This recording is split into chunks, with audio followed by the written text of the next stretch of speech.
কোচবিহারের ঘুঘুমারি কদমতলা মাঠে সভা করতে আসছেন তৃণমূল কংগ্রেসের সর্বভারতীয় সাধারণ সম্পাদক তথা দলের second in command Abhishek Bandyopadhyay.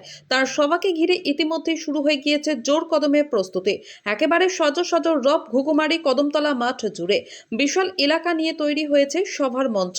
র্যাম্পসহ আধুনিকভাবে সাজানো হচ্ছে মঞ্চটি। পাশাপাশি তৃণমূল কর্মী সমর্থকদের বসার জন্য মাঠ জুড়ে তৈরি করা হচ্ছে বড় প্যান্ডেল।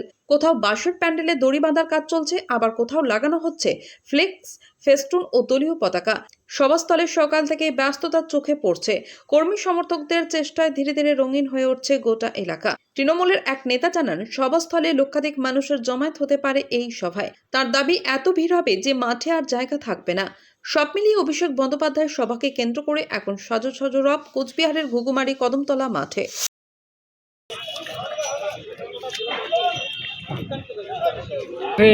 আমাদের সর্বভারতীয় সাধারণ সম্পাদক শ্রী অভিষেক বন্দ্যোপাধ্যায়ের জনসভা এখানে অনুষ্ঠিত হবে।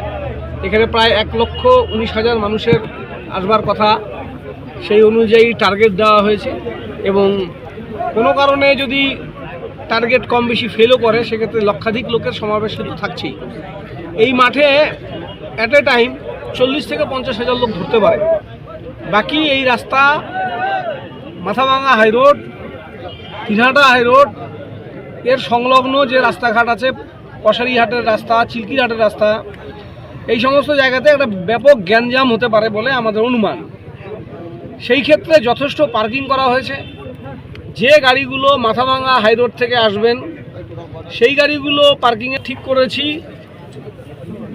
মাথাভাঙা হাইরোডে, শুক্তাবাড়ির পরে টাপুরহাট পেরিয়ে এসে ভেনুর দিকে আসতে গেলে মাথাভাঙার থেকে রাস্তা আসার পথে বাঁ হাতে এখানে প্রায় 30 বিঘা জমিতে ছোট গাড়ি পার্কিং হবে, ছোট গাড়ি।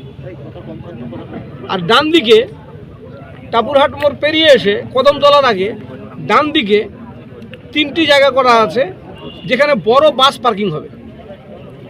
এটা হলো 1 নম্বর।